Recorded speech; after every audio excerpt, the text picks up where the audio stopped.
Hello students, welcome back to my channel Shubham lecturer. आज के इस वीडियो में मैं आपको बताऊंगा कि जनवरी से पढ़कर बोर्ड परीक्षा 2023 की तैयारी कैसे करें।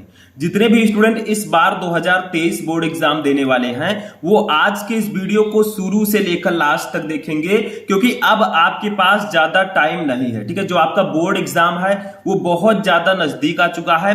ऐसे में जो छात्र अब तक कुछ नहीं पढ़े हैं, यानी कि जिनकी तैयारी बहुत कम हुई है, 50%, 60%, ठीक है, जिन्होंने पूरा सिलेबस फिनिश नहीं किया है, वो आज के इस वीडियो को अच्छे से देखेंगे, क्योंकि ये वीडियो स्पेशली उन्हीं स्टूडेंट्स के लिए है जिनकी तैयारी अभी अच्छे से नहीं हुई है। और जितने भी स्टूडेंट हमारी जो है जिनकी तैयारी बहुत अच्छे से हुई है, उनको भी ये वीडियो शुरू से लेकर लास्ट तक देखना है, क्योंकि आपको अंतिम दिनों में, यानी कि जो बचे हुए दिन हैं अब आपके पास, उसमें तैयारी कैसे करनी है वो मैं आपको इस वीडियो में बताने वाला हूं। ठीक है, तो जितने भी स्टूडेंट कुछ नहीं पढ़े हैं वो हमारे साथ कहेंगे, क्योंकि सबसे इंपॉर्टेंट वीडियो है ये अब तक का।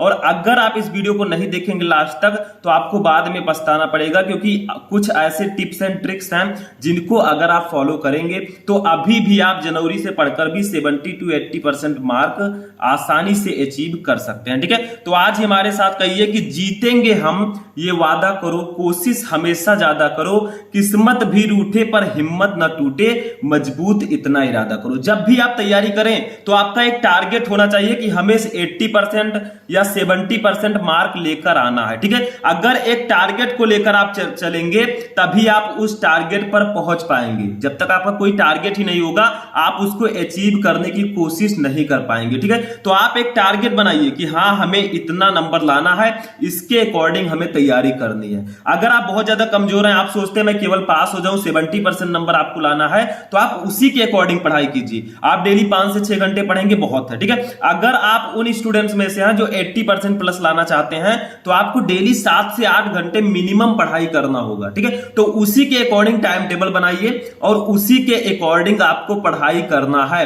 तो आप एक सबसे पहले टारगेट सेट कीजिए और उसको इतना मजबूती के साथ, ठीक है, उसको फॉलो कीजिए कि आगे आपको परेशानी ना हो। ठीक है, आप उसको आसानी से अचीव कर सकें। तो देखिए स्टूडेंट, आपने जो आपका टाइम था जैसे अगस्त, सितंबर, अक्टूबर, नवंबर, दिसंबर, ठीक है, ये सब टाइम आपने वेस्ट कर दिया। बहुत सारे स्टूडेंट ऐसे हैं जिन्होंने इसमें कुछ भी नहीं पढ़ा है, खेलने कूदने एंटरटेनमेंट में उन्होंने अपना टाइम वेस्ट कर दिया।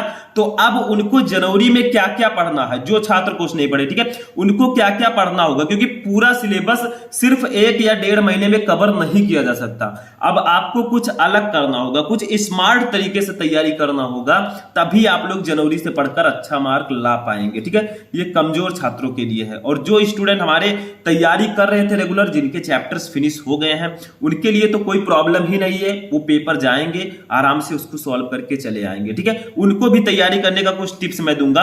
और बहुत सारे स्टूडेंट कहते हैं सर क्या सिर्फ क्वेश्चन बैंक पढ़ने से हम पास हो सकते हैं, यानी कि जो मार्केट में क्वेश्चन बैंक हैं, जैसे आपका विद्या क्वेश्चन बैंक, अवतार, मास्टरमाइंड, ठीक है, क्या इसी को पढ़ने से हम एग्जाम में पास हो जाएंगे? अभी इस पर मैं लास्ट में डिस्कस करूंगा। ठीक है, कि क्या सिर्फ हम इसको पढ़कर कितने % मार्क ला सकते हैं, या फिर इसको पढ़कर क्या हम पास हो सकते हैं, इस पर मैं अभी एट लास्ट में डिस्कस करूंगा। ठीक है, लास्ट में। तो देखिए सबसे पहले यहां पर मैं क्या क्या डिस्कस करूंगा कि आपको बचे हुए समय में तैयारी कैसे करना है, यानी कि जो आपकी पास टाइम है अब, ठीक है, 1 महीना हो या 1.5 महीना हो। अगर मान लीजिए 1 ही महीना है तो इस 1 महीने में 30 दिन होते हैं, और 30 दिन काफी है पढ़ने के लिए। ठीक है, दूसरा देखिए सभी सब्जेक्ट को कैसे पढ़ें, यानी कि सिर्फ 1 महीने में या 1.5 महीने में सभी सब्जेक्ट को कैसे कवर करें। और बहुत सारे स्टूडेंट का एक सवाल रहता है सर लॉन्ग क्वेश्चन कैसे याद करें, यानी कि क्वेश्चंस का आंसर हमें नहीं याद होता, उसको कैसे याद करें। ठीक है, तो देखिए सबसे पहले मैं आपको बताऊं कि आपको करना क्या है। देखिए अब आपके पास ज्यादा समय है नहीं, 1 महीना या 1.5 महीना है, तो आप लोग क्या कीजिए, सबसे पहले सभी सब्जेक्ट के चैप्टर्स को पढ़िए। यानी कि आपको मैं ये नहीं कहूंगा कि आप एक एक चैप्टर के एक एक टॉपिक को एकदम डीपली पढ़ पाएंगे। ठीक है, अगर आपने नोट्स बनाया है तब तो आप आसानी से उसको पढ़ सकते हैं, लेकिन अगर मान लीजिए आपने नोट्स नहीं बनाया, ठीक है, तो सबसे पहले आपको सभी सब्जेक्ट के चैप्टर्स को पढ़ना है। ठीक है, तो चैप्टर्स को कैसे पढ़ना है, देखिए जब तक चैप्टर आपको पता नहीं रहेगा तब तक आप लोग उसके जो क्वेश्चंस हैं जो बोर्ड एग्जाम में आते हैं उसका आंसर नहीं दे पाएंगे। तो आप लोग क्या कीजिए, बुक उठाइए, उसमें से ऐसे टॉपिक्स को ढूंढिए, जो ज्यादा इंपॉर्टेंट है। ठीक है, वैसे नोट्स तो मैं देता हूं, अगर आप 12th में हैं तो मैंने आपको बताया था कि हमारा एप्लीकेशन है शुभम लेक्चरर। ठीक है, उस पर आप लोग जाइए, आपको नोट्स वहां पर सभी मिल जाएंगे, लेकिन उसके लिए आपको पेमेंट करना होगा। तो आप लोग हमारे ऐप को पहले जाकर प्ले स्टोर से डाउनलोड कर लीजिए, वहां से आप मुझसे कांटेक्ट कर लीजिएगा, नंबर रहेगा। ठीक है, उसमें आपको पूरा नोट्स मिल जाएगा। अगर आपने नहीं बनाया है तो मैं आपको पूरा नोट्स दे दूंगा, कम से कम समय में आप अच्छे से अच्छी तैयारी कर सकते हैं। ठीक है, तो ऐप को डाउनलोड करके वहां पर आपको मेरा कांटेक्ट नंबर भी मिल जाएगा।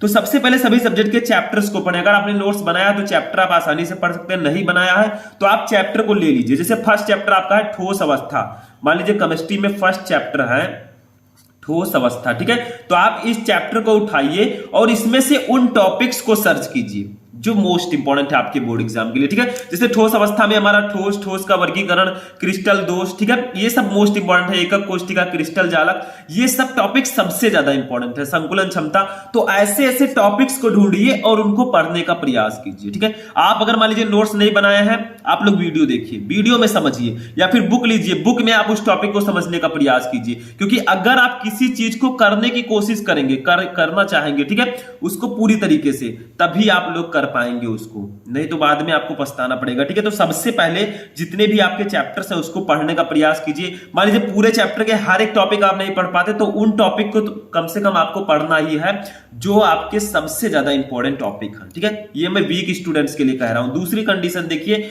दूसरी चीज है सभी सब्जेक्ट के चैप्टर वाइज इंपॉर्टेंट क्वेश्चन को पढ़ें, क्योंकि जब टाइम ज्यादा नहीं होता है तो सबसे जो अच्छा रास्ता होता है वो होता है इंपॉर्टेंट क्वेश्चन। ठीक है, क्योंकि बहुत सारे टॉपिक्स ऐसे होते हैं जो आपके बोर्ड एग्जाम में रिपीटेड होते हैं, यानी कि हमेशा आते हैं। ठीक है, जैसे हिंदी में ही ले लीजिए, आपके 12th हिंदी में जैसे जीवन परिचय हो गया, ठीक है, और उसके बाद में कहानी हो गया, रस छंद अलंकार हो गया। ठीक है, ऐसे ऐसे बहुत सारे टॉपिक हैं जो रिपीटेड हैं।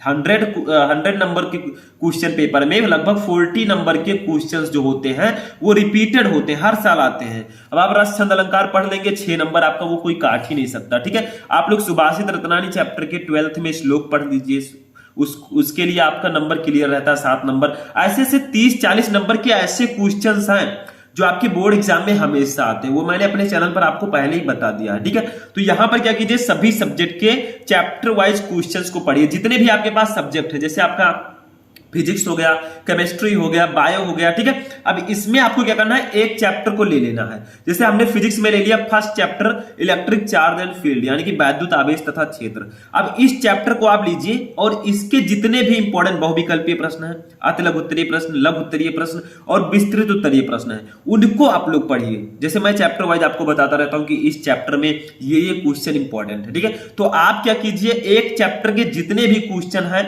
गेस क्वेश्चन जो आ सकते हैं उसको पढ़िए, क्योंकि लास्ट समय में जो बचे हुए दिनों में सबसे अच्छा रास्ता होता है वो इंपॉर्टेंट क्वेश्चन का ही होता है। ठीक है, तो आपको चैप्टर वाइज क्वेश्चंस को जरूर पढ़ना है। चैप्टर वाइज क्वेश्चन का वीडियो और नोट्स मैं अपने एप्लीकेशन पर देता रहता हूं। ठीक है, शुभम लेक्चरर ऐप पर, तो वहां से भी आप ले सकते हैं। दूसरी चीज देखिए, कुछ ऐसे टॉपिक्स होते हैं, मैंने अभी आपको बताया कि जो टॉपिक हमेशा आते हैं सबसे पहले आपको उसको पढ़ना है। ठीक है, यानी कि ऐसे बहुत सारे टॉपिक हैं जो रिपीटेड होते हैं। जैसे हमारे देखिए फिजिक्स, उसमें हिंदी में तो मैंने आपको बता ही दिया, इंग्लिश में आपका सेंट्रल आइडिया हो गया, और केमिस्ट्री में आपका पी ब्लॉक एलिमेंट के कुछ क्वेश्चंस हो गए, जैसे विस्तृत उत्तरीय प्रश्न। ठीक है, उसके कुछ क्वेश्चंस आने के चांसेस सबसे ज्यादा होते हैं। ऐसे ऐसे टॉपिक्स होते हैं, जब तक आप लोग उसे ढूंढने की कोशिश नहीं करेंगे वो नहीं मिलने वाला। ठीक है, क्योंकि बैठे बैठे कुछ होने वाला नहीं है। अब आपके पास इतना समय नहीं है कि आप बैठकर मोबाइल ले लें, रील्स उसको देखें, शॉर्ट वीडियोस देखें, स्क्रॉल करते हुए चले जाएंगे, 1 से 2 घंटा कब बीत गया वो आपको भी पता नहीं चलेगा।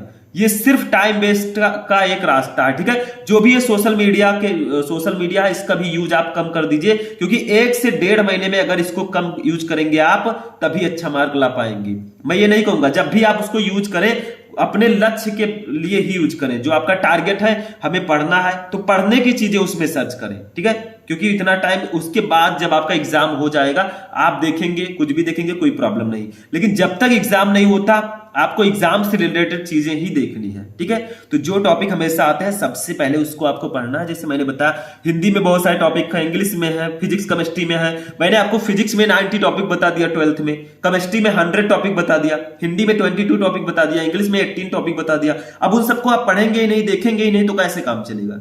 ठीक है, तो उसको सबसे पहले जाइए देखिए। अब बहुत सारे स्टूडेंट कहते हैं सर नोटिफिकेशन हमें नहीं मिलता, कैसे मिलेगा? चैनल को आप लोग सब्सक्राइब किए रहेंगे, नोटिफिकेशन बेल ऑन किए रहेंगे तभी मिलेगा, ठीक है। तो आप लोग वो कर दीजिए ताकि आपको सभी नोटिफिकेशन मिलते रहे। नेक्स्ट क्वेश्चन, नेक्स्ट टॉपिक जो है देखिए, सभी सब्जेक्ट के इंपॉर्टेंट क्वेश्चन का शॉर्ट नोट बनाएं। अब आप लोग मान लीजिए चैप्टर्स का शॉर्ट नोट आपने नहीं बनाया है तो अभी भी आपके पास समय है। जितने भी सब्जेक्ट हैं, सब्जेक्ट के इंपॉर्टेंट क्वेश्चन है, उसका एक शॉर्ट नोट बना लीजिए। क्योंकि अगर आपके पास नोट्स रहेगा, मान लीजिए नोट्स आप बनाए रहेंगे, बोर्ड एग्जाम आ गया, कल मेरा फिजिक्स का पेपर है, अब नोट आपका बना है, नोट को उठाकर आप 1 घंटा 2 घंटा सुबह उठकर पढ़ लीजिए, पूरा आपको रिपीट हो जाएगा।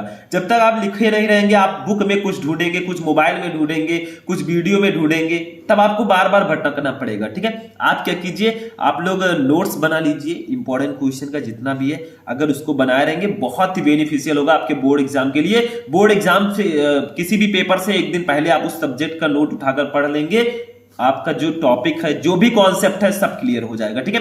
तो ये चीज आपको जरूर करनी है। तीसरी चीज देखिए, जो टॉपर्स अपनाते हैं, ठीक है, टॉपर्स कैसे बने, तो यहां पर कुछ ऐसी चीजें हैं पढ़ने के साथ साथ, मैंने आपको पढ़ने का तो स्ट्रेटेजी बता दिया कि आपको क्या क्या करना है, ठीक है। लेकिन एक काम कीजिएगा, आप लोग मॉर्निंग में उठकर जरूर पढ़िएगा। सबसे इंपॉर्टेंट बात, अब आपके पास समय कम है, आप लोग शाम को अगर 12 बजे तक 11 बजे तक पढ़ते हैं तो उसको 10 बजे तक ही पढ़िए। लेकिन सुबह आपको 4 से 6 बजे का जो टाइम होता है सुबह का, इसमें आपको जरूर पढ़ना है।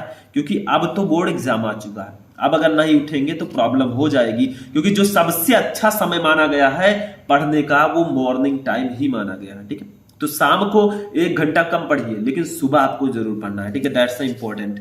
अब देखिए, सबसे इंपॉर्टेंट चीज जो आपको करना बहुत जरूरी है, ठीक है। देखिए, सबसे पहला 3 ईयर पेपर, जो मान लीजिए आप 12th में है, तो 12th का आप जैसे आपके सब्जेक्ट है हिंदी, इंग्लिश, फिजिक्स, केमिस्ट्री, ठीक है, तो उसका आप लोग पेपर उठा लीजिए। पेपर उठाकर उसमें से जितने भी पेपर है 3 साल के प्रीवियस ईयर पेपर, जैसे 2022 यानी कि 2022 का, 2020 का, 2019 का, ठीक है। तो ये सब पेपर आप लोग लीजिए और उसको सॉल्व कीजिए। देखिए आप कितना सॉल्व कर सकते हैं, क्या उसको आप सॉल्व कर पाएंगे। तो जो सबसे अच्छा तरीका होता है, एक टॉपर जो करता है, वो होता है 3 ईयर पेपर्स, वो सॉल्व करता है, ठीक है। मॉडल पेपर जो आपके बोर्ड द्वारा जारी किया गया, यूपी बोर्ड, आप किसी भी बोर्ड से है, तो उसके मॉडल पेपर को आप सॉल्व कीजिए, ठीक है। तीसरी चीज, क्वेश्चन बैंक पढ़िए। क्वेश्चन बैंक भी पढ़ना जरूरी होता है। देखिए, जो छात्र कुछ नहीं पढ़े हैं उनके लिए तो क्वेश्चन बैंक बहुत जरूरी है। जिनकी तैयारी बहुत कम हुई है, 50% 60%, उनके लिए भी क्वेश्चन बैंक जरूरी है, ठीक है। लेकिन जिन बच्चों ने बहुत अच्छे से तैयारी कर ली है, उनको कुछ पढ़ने की, यानी कि उन्होंने चैप्टर्स को बहुत अच्छे से पढ़ लिया, वो चाहे इसको ले या ना ले, उनको कोई फर्क नहीं पड़ता, लेकिन ले लेंगे तो भी बेटर रहेगा, ठीक है। जितने भी आपके फॉर्मूलाज है, चाहे केमिस्ट्री हो, फिजिक्स हो, उसको भी आपको जरूर पढ़ना है, क्योंकि उसी से न्यूमेरिकल्स लगेंगे, ठीक है। और फिजिक्स और केमिस्ट्री में न्यूमेरिकल्स बहुत इंपॉर्टेंट होते हैं। अब सबसे लास्ट बात जो मैंने आपको बताया था कि मैं बताऊंगा, क्या सिर्फ क्वेश्चन बैंक पढ़ने से हम पास हो सकते हैं? तो देखिए स्टूडेंट, क्वेश्चन बैंक होता क्या है? क्वेश्चन बैंक में क्या होता है, आपके जितने भी, जैसे मान लीजिए आप फिजिक्स का क्वेश्चन बैंक ले लीजिए, हिंदी का ले लीजिए, ठीक है, आपने फिजिक्स का ले लिया, तो उसमें जो आपके चैप्टर्स हैं, उसके जो इंपॉर्टेंट क्वेश्चन है, जो मैं आपसे बार बार कह रहा हूं कि अब आपको इंपॉर्टेंट क्वेश्चन पढ़ना है, तो जो उसमें क्वेश्चंस होते हैं और विथ आंसर दिए रहते हैं आपके चैप्टर टू चैप्टर, तो वो लेना बहुत ज्यादा जरूरी है, ठीक है। तो क्या हम क्वेश्चन बैंक पढ़ने से हम पास हो सकते हैं? तो देखिए, पास होने की अगर बात है तो पास तो लोग 33% पर भी हो जाते हैं, तो ये तो आप हो ही जाएंगे। लेकिन सिर्फ पास नहीं होना है आपको, you have to be a topper, ठीक है। आपको एक अच्छा मार्क्स लेकर आना, 80% to 85%, ठीक है। तो अगर आप बिल्कुल कमजोर हैं, आपने बिल्कुल भी तैयारी नहीं की है, तो आपको क्वेश्चन बैंक जरूर लेना है। और क्वेश्चन बैंक अगर आप पूरी तरह पढ़ लेते हैं तो 50 to 60% मार्क, 60 to 65% मार्क आपका कहीं नहीं जाएगा। लेकिन क्वेश्चन बैंक के साथ, ठीक है, आपको चैप्टर्स यानी कि आपको अपने बुक्स भी पढ़ने हैं, ये सबसे ज्यादा इंपॉर्टेंट है। और अगर क्वेश्चन बैंक की बात करें तो क्वेश्चन बैंक पढ़कर आप 65-70% तक मार्क ला सकते हैं। इससे प्लस जो लाना चाहते हैं उनको चैप्टर्स का हर एक टॉपिक, न्यूमेरिकल, सब कुछ उसमें पढ़ना होगा। वैसे क्वेश्चन बैंक भी बहुत ज्यादा जरूरी है, जितने भी स्टूडेंट हैं सबको ये लेना चाहिए, क्योंकि ये भी आपके सिलेबस से ही पूरा रिलेटेड रहेगा। आपके जो क्वेश्चंस आए हैं प्रीवियस ईयर में, वो सब इसमें दिए रहेंगे, ठीक है। जो क्वेश्चन बैंक होता है, इसमें जो आपके क्वेश्चंस आ चुके हैं पहले, जैसे मैं previous year question paper solve करने के लिए आपको कहा मैंने, ठीक है, तो वो सब चीजें इसमें ऑलरेडी दी रहती है, उसके क्वेश्चंस दिए रहते हैं, ऑब्जेक्टिव जो भी है, चैप्टर वाइज पूरा क्वेश्चन इसमें दिया रहता है, तो ये लेना बहुत ज्यादा जरूरी है। तो देखिए इसका कोई फिक्स नहीं है कि हाँ इसको पढ़कर आप 70% ही लाएंगे, हो सकता है कि इसी से ज्यादातर क्वेश्चन आ जाए तो आप 80 to 85 भी ला सकते हैं, ठीक है। तो ऐसा एग्जामिनर तो मैं हूं नहीं कि मैं आपका कॉपी पेपर मैं ही बनाता हूं, ठीक है। मैं ऐसा बिल्कुल नहीं कह सकता कि 60% आएगा, 80% आएगा, 90% आएगा, ठीक है। वो एग्जामिनर के ऊपर होता है। तो आपको क्या करना है, जो जो कुछ भी मैंने यहाँ पर बताया उन सभी चीजों को फॉलो करना है, ठीक है, जितने भी टिप्स मैंने बताया, क्योंकि कम से कम दिनों में तैयारी अगर आपको करना है तो आपको इंपॉर्टेंट क्वेश्चन पढ़ना होगा, टॉपिक्स पढ़ने होंगे, उन टॉपिक्स को ढूंढना होगा जो आपके बोर्ड एग्जाम के लिए वीवीआई है, ठीक है, और क्वेश्चन बैंक्स भी आपको पढ़ना होगा। लास्ट के दिनों में क्वेश्चन बैंक आपका सबसे हेल्पफुल आपके लिए हो सकता है, ठीक है, क्योंकि बुक्स वाली भाषा आप पढ़ेंगे तो थोड़ा प्रॉब्लम आपको हो सकती है, ठीक है। तो वो तो आपने मान लीजिए पढ़ ही लिया, लेकिन क्वेश्चन बैंक आपको जरूर पढ़ना है, ठीक है। तो ये हमारा लास्ट टिप्स था। तो अगर आप इस तरह से तैयारी करेंगे, ठीक है, आप 90% प्लस भी ला सकते हैं, लेकिन आपको क्या करना है, आपके अंदर वो आग होनी चाहिए, वो स्ट्रांगनेस होनी चाहिए, तभी आप ला पाएंगे, ठीक है। तो आज का ये वीडियो कैसा लगा कमेंट करके बताइएगा। चलिए हम मिलते हैं किसी नेक्स्ट वीडियो में नेक्स्ट टॉपिक के साथ, तब तक के लिए जय हिंद।